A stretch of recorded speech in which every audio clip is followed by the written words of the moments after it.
can show you how to put a hem on a rounded piece. This is a chair pad cover.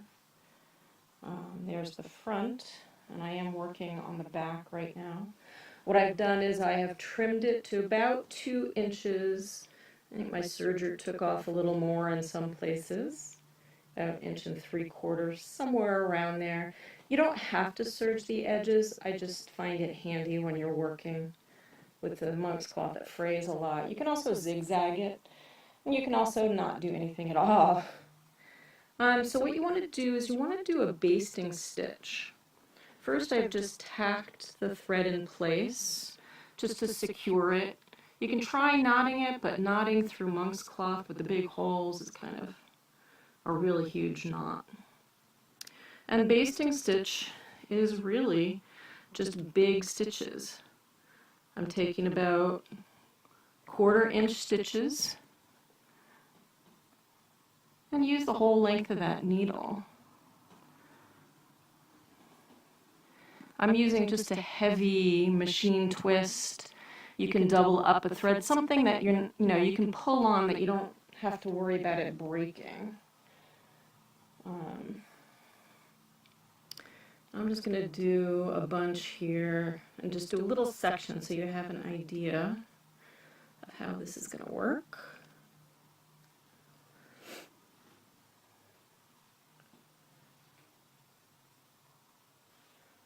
And just keep following that around. I think this will be the last section here. There's another thread in here. I was going to do it in white and realized it wasn't going to show up.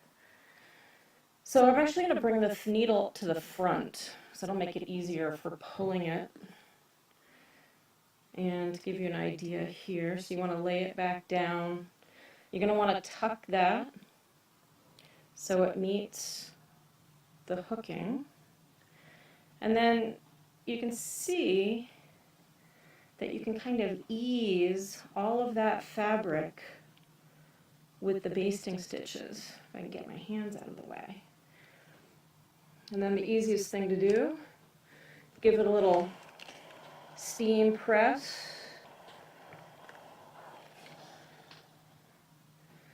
And there, it's relatively flat. There are a few little bumps here and there. I actually do go ahead and pin it in place. I find it easier when I'm doing my stitching, final stitching. But I would certainly go ahead and do the entire circle.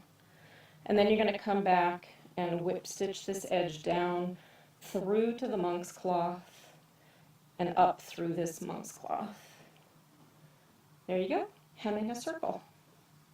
Show you how to put a hem on a rounded piece. This is a chair pad cover. There's the front, and I am working on the back right now. What I've done is I have trimmed it to about 2 inches.